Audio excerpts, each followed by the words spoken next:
वज़ीर-ए-आज़म शहबाज शरीफ की ज़ेर सदारत कौमी सलामती कमेटी का इजलास अस्करी और सिविल क़यादत शरीक थी। फील्ड मार्शल सैयद आसिम मुनीर की दौरा अमरीका पर शुराका को ब्रीफिंग। यासिर मलिक हमारे साथ मौजूद हैं। यासिर, बताइएगा ब्रीफिंग में क्या कुछ बताया गया?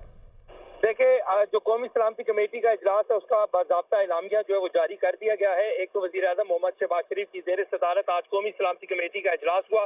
इजलास में ईरान के खिलाफ इसराइली जारहियत के बाद खित्ते की बदलती हुई जो सूरत हाल है उसका बखूबी जायजा जो है वो लिया गया है। कमेटी ने इसराइल के जारहाना इक़दाम की शदीद मजम्मत और अफसोस का इजहार किया है।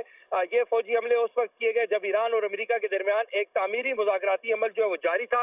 एलामिया में कहा गया है कि इन गैर जिम्मेदाराना कार्रवाइयों ने खित्ते में कशीदगी में इजाफा किया है जो एक बड़े तनाज़े को हवा दे सकती है और बातचीत और सफारतकारी के इम्कानात जो है उनको मजीद कमजोर जो है वो अब कर रही है। कमेटी ने अक़वाम मुत्तहिदा के चार्टर के तहत ईरान के अपने हक के दिफा के हक को तस्लीम किया। कमेटी ने ईरान के अवाम और हुकूमत से मासूम जानों के ज़िया पर इजहार ताज़ियत की है।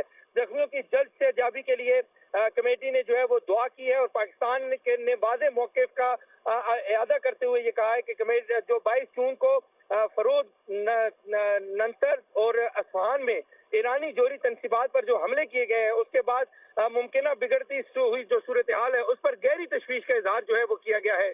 और ये भी कहा गया है कि जो बैनुल-अक़वामी एटमी तवानाई एजेंसी की करारदादों मुतल्लिका बैनुल-अक़वामी कवानीन और अक़वाम मुत्तहिदा के चार्टर की खिलाफ वर्जी है। और कमेटी ने इस अज़्म का इआदा किया है कि पाकिस्तान मुतल्लिका फ़रीक़ैन के करीबी राब्ते में है और इलाकाई अमन और इस्तेहकाम के फ़रोग़ के लिए अपनी कोशिशों को और इक़दामात को जारी रखने के लिए तैयार है। कमेटी ने तमाम मुतल्लिका फ़रीक़ैन से मुतालबा किया कि तनाज़े को अक़वाम मुत्तहिदा के चार्टर के मुताबिक बातचीत और सफारतकारी के जरिए हल किया जाए। कमेटी ने बैनुल-अक़वामी इंसानी हकूक़ और इंसानी हमदर्दी के कवानीन की जो पासदारी है उस पर भी जोर दिया है। उस पर भी जोर दिया गया। यासिर, बहुत शुक्रिया आपका।